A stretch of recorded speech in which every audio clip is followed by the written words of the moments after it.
दोस्तों, हिंदी की बिंदी चैनल में आप सभी का स्वागत है। तो आज के इस वीडियो में मैं आप सभी को HPPSC जो असिस्टेंट प्रोफेसर की वैकेंसी आई है उसको लेके काफ़ी सारे डाउट्स जो है आप सभी के मन में आ रहे हैं, या यूँ कहें कि इस परीक्षा में या इस भर्ती प्रक्रिया में काफ़ी सारे डाउट्स जो है वो देखने को आ रहे हैं। तो वो डाउट्स क्या हैं और किस प्रकार से जो है आपको हल करना है, या इसका परीक्षा पैटर्न क्या है, परीक्षा कब तक हो सकती है, दूसरे स्टेट के लोग इस फॉर्म को भर सकते हैं कि नहीं। तो काफ़ी सारे क्वेश्चन जो है आप सभी के चल रहा है अंदर कि इसमें करना क्या है। तो चलिए आज के इस वीडियो में इन्हीं सब टॉपिक पे जो कि आपके डाउट्स हैं उन्हीं को हम क्लियर करेंगे। तो सबसे पहले बात अगर की जाए इसके लास्ट डेट की तो वो 26 मई है। इसके बाद यहाँ जो है आपको वैकेंसी जो है देखने को मिल रही है। मैं आपको इसी में जो है इम्पोर्टेंट पॉइंट्स जो है वो आप सभी को बताने वाली हूँ।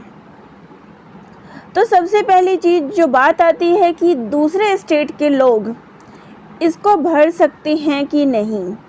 तो जी हाँ, दूसरे स्टेट के लोग जो होते हैं वो इस फॉर्म को भर सकते हैं। वो मैं आपको यहाँ दिखा सकती हूँ।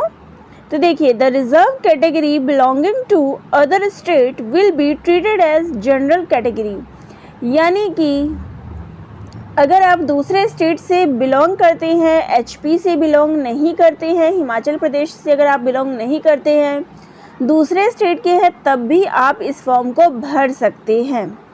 पहली चीज़ तो ये हो गई। दूसरी चीज़ क्या है कि अगर आप कैटेगरी के लोग हैं, यानी दूसरे स्टेट के भी हैं और कैटेगरी के भी लोग हैं, यानी आप किसी भी कैटेगरी SC ST से बिलोंग करते हैं या कोई भी कैटेगरी से बिलोंग करते हैं, तो भी आपको ऐसा जनरल की फॉर्म में ही आपको ट्रीट किया जाएगा। यानी आप जनरल कैटेगरी से उस फॉर्म को भर सकते हैं। और रिजर्वेशन का जो बेनिफिट है वो केवल हिमाचल प्रदेश के जो लोग हैं, कैटेगरी के लोग हैं, उनको ही केवल ये फ़ायदा होगा। अदर स्टेट के जो लोग हैं उनको जनरल कैटेगरी में ये फॉर्म फिलअप करना होगा अगर वो भरना चाहते हैं। तो ये पहली चीज़ थी। तो आपकी ये क्लियर हो गई होगी कि दूसरे स्टेट के लोग भी भर सकते हैं, लेकिन जनरल कैटेगरी से। अब इसका जो सिलेक्शन प्रोसेस है वो किस प्रकार से होगा। तो देखिए, इसका सिलेक्शन प्रोसेस भी अलग ही होने वाला है। यहाँ पे आपको जो है computer based screening test objective type, यानी कि यहाँ जो परीक्षा का जो है, पहली चीज़ यहाँ पे परीक्षा किस तरीके से ली जाएगी। तो यहाँ पे आपका स्क्रीनिंग टेस्ट होना है और उसके बाद जो है आपका इंटरव्यू होना है। तो ये दो प्रोसेस है परीक्षा को लेके। पहले आपके स्क्रीनिंग टेस्ट होंगे और उसके बाद आपका इंटरव्यू लिया जाएगा। लेकिन इसके स्क्रीनिंग टेस्ट में भी एक समस्या है। तो देखिए, जैसे कि मैंने स्टार्टिंग में ही आपको कहा कि ये सिलेक्शन प्रोसेस काफ़ी इसमें डाउट्स है, काफ़ी सारी चीज़ें हम देखने को इसमें देख सकते हैं। तो यहाँ पे जो इसका टेस्ट लिया जाएगा, स्क्रीनिंग टेस्ट होगा, वो या तो कंप्यूटर बेस्ड होगा, यानी कि ऑब्जेक्टिव टाइप होगा, और ऑफलाइन स्क्रीनिंग टेस्ट, यानी कि ये ऑनलाइन भी हो सकता है और ये ऑफलाइन भी हो सकता है। तो आपकी ये परीक्षा दोनों ही मोड में ली जा सकती है। 2 घंटे का ये पेपर होगा जो ऑनलाइन या ऑफलाइन दोनों ही माध्यम से लिया जा सकता है। तो ये चीज़ आपकी क्लियर हो गई। इसके बाद जो है आपका मैट्रिकुलेशन सर्टिफिकेट एज प्रूफ के लिए लगेगा। तो अभी जो है इस परीक्षा में ये निर्धारित नहीं हुआ है कि ये परीक्षा ऑनलाइन ली जाएगी या ऑफलाइन ली जाएगी। इसके अलावा आगे आपको एक और चीज़ देखने को मिलेगी कि ये परीक्षा जो है आपकी डिस्क्रिप्टिव भी हो सकती है और ऑब्जेक्टिव भी हो सकती है। दोनों ही माध्यम से आपकी ये परीक्षा ली जा सकती है। तो अब यहाँ पे एक और चीज़ जो है मैं भूल गई थी बताना, यहाँ पे वो चीज़ भी ले लेते हैं। तो यहाँ ये जो वैकेंसी है असिस्टेंट प्रोफेसर की, उसको कहा जाता है class 1 gazetted on contract basis. तो यहाँ देखिए, मैंने काफ़ी सारी जानकारियाँ जो है इसमें ली कि ये जो है कॉन्ट्रैक्ट बेसिस पे है कि आपका, तो जो हिमाचल की जो वैकेंसीज़ आती है वहाँ पे पहले कॉन्ट्रैक्ट बेसिस पे जो है आपका सिलेक्शन होता है और आगे आने वाले कुछ सालों में 3-4 साल या 5 साल लगभग में आपको वहाँ पे फाइनल सिलेक्शन जो है आपका परमानेंटली जो है आपको ये पोस्ट दे दिया जाता है। लेकिन शुरू के कुछ साल जो होते हैं आपको कॉन्ट्रैक्ट बेसिस पे ही ये जॉब करनी होती है और बाद में आपका को जो है परमानेंट किया जाता है। और ये भी सुना है कि परमानेंट जो है वो लोग कर भी देते हैं, तो इसमें कोई डाउट नहीं है, एक तरह से ये परमानेंट ही पोस्ट है, तो आप चाहें तो इसको भर सकते हैं। उसके बाद आपकी परीक्षा को लेके जो डाउट थी वो भी क्लियर हो गई होगी कि परीक्षा का माध्यम क्या होगा, किस तरीके से जो है ये परीक्षा ली जाएगी। अब यहाँ पे आप हिंदी की पोस्ट देख सकते हैं कि वैसे तो वो 41 पोस्ट जो है टोटल निकली हुई है, लेकिन जो अनरिजर्व की है वो 16 है। तो आप लोग इसको देख के फिर फिल करिएगा कि नंबर ऑफ़ पोस्ट अगर अदर स्टेट की है, अगर एचपी से बिलोंग करते हैं तब तो सही है, आपके लिए टोटल जो है 41 है और प्लस कैटेगरी वाइज अलग अलग है। लेकिन अगर आप अदर स्टेट के हैं तो यहाँ पे जो है 16 आपकी पोस्ट आ रही है। यहाँ पे पे स्केल दिया गया है।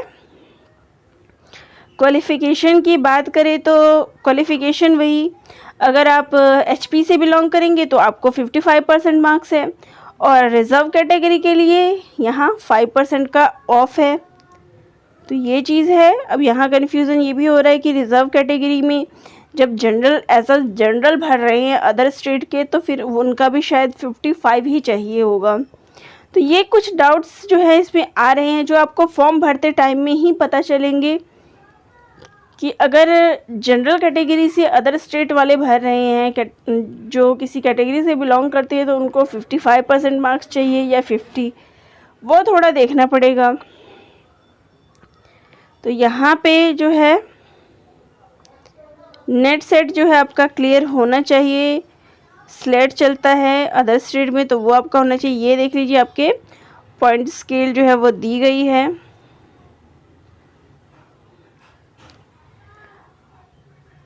अब यहाँ पे जो है अभी एग्ज़ाम के डेट को लेके आपने पूछा था, तो अभी एग्ज़ाम की डेट जो है वो आई नहीं है और वेबसाइट पर जो है जल्दी ही आपको जब भी होगा वेबसाइट पर आपको बता दिया जाएगा, और या फिर मैं अपने चैनल के माध्यम से भी आपको बताती रहूँगी जो भी जानकारियाँ इस पर उपलब्ध होंगी।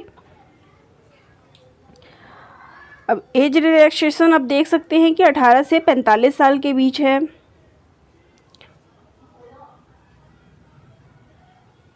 तो 1 जनवरी 2022 को जो आपकी एज होनी चाहिए वो 18 से 45 साल के बीच होनी चाहिए, और 5 इयर्स जो है एज रिलैक्सेशन जो है वो हिमाचल प्रदेश की जो कैटेगरी के लोग हैं उनको छूट यहाँ मिल रही है। तो ये आप देख सकते हैं।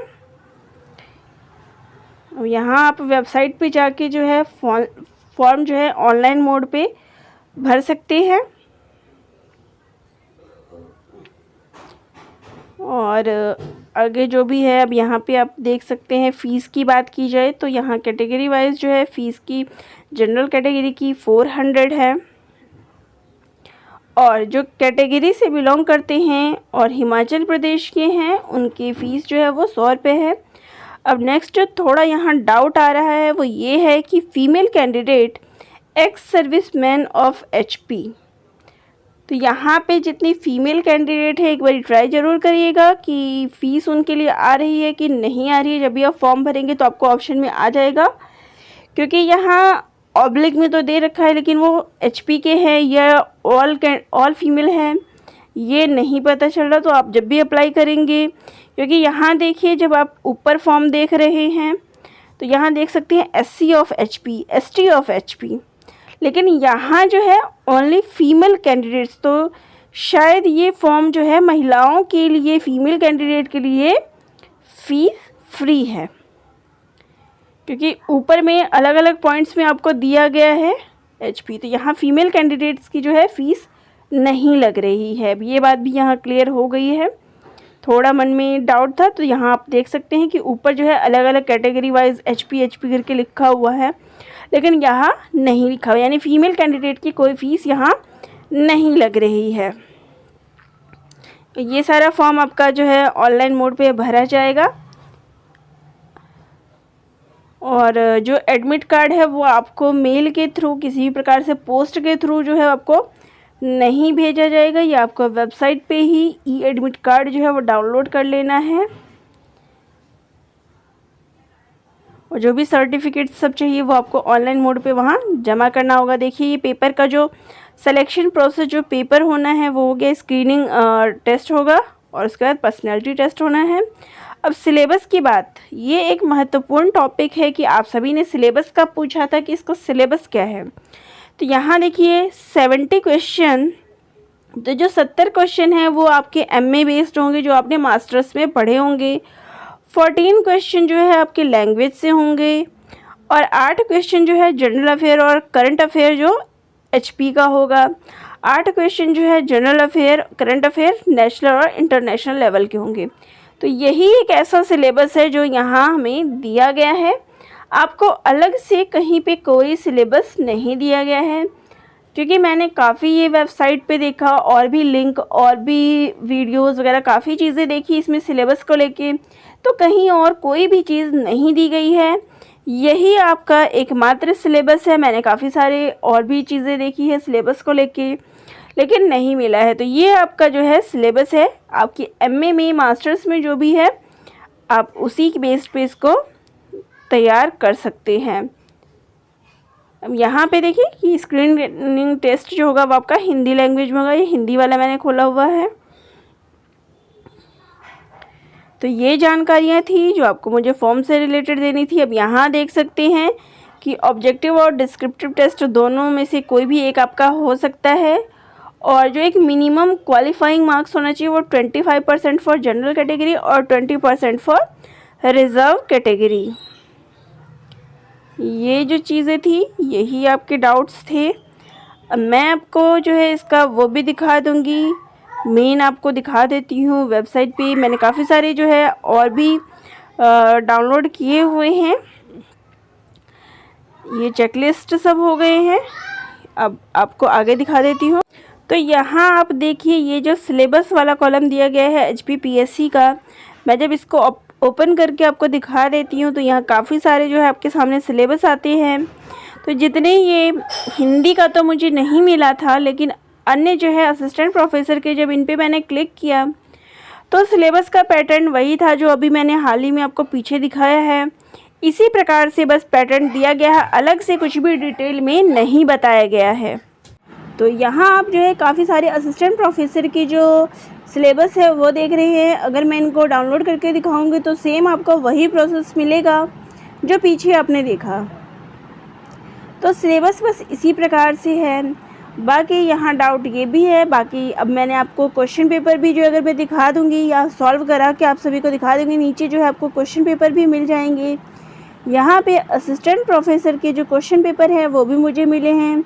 हिंदी सब्जेक्ट का भी आप देख सकते हैं, यहाँ पे आपको वो भी मिल जाएगा। तो आगे आने वाले विषय में मैं आप सभी को ये क्वेश्चन पेपर भी सॉल्व करके बताऊंगी कि आपको कैसे करना है। आप देखिए असिस्टेंट प्रोफेसर हिंदी, तो यहाँ जब मैं आपको दिखा दूँ, ये मैंने पहले से कर रखा था लेकिन फिर भी यहाँ दिखाती हूँ।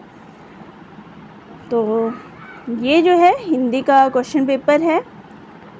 तो क्वेश्चन के जो तरीके हैं, चाहे हम नेट के दें या UPHSC, कोई भी जो हिंदी साहित्य की परीक्षा होती है उसी प्रकार से आपका यहाँ प्रश्न आया हुआ है। तो सिलेबस जो है आपका मास्टर्स के आधार पर ही रहेगा। तो जो कुछ भी आप नेट की तैयारी के लिए करते हैं या हिंदी साहित्य की कोई भी असिस्टेंट प्रोफेसर की किसी भी तैयारी करते हैं तो आपका लेवल वही रहेगा, उसी आधार पर आपकी परीक्षा जो है ली जाएगी। अलग से इन्होंने कोई भी सिलेबस नहीं बताया है। तो यही एक यहाँ पे दिक्कत है इस फॉर्म को भरने में कि इन्होंने अलग से कुछ भी सिलेबस में विस्तार पूर्वक नहीं बताया है। आपको केवल अपने ही आधार पे उस टॉपिक को लेके जो है पूरा प्रिपेयर करना है। तो ये थे कुछ डाउट। अगर फिर भी आगे और भी डाउट अगर आपके मन में हो तो कमेंट करके ज़रूर बताइएगा, ताकि वो भी वीडियो के माध्यम से सॉल्व किया जा सके। तो ये वीडियो कैसी लगी आपको, आपकी कितनी जो है समस्याओं का समाधान हो सका है, कमेंट करके ज़रूर बताइएगा। धन्यवाद।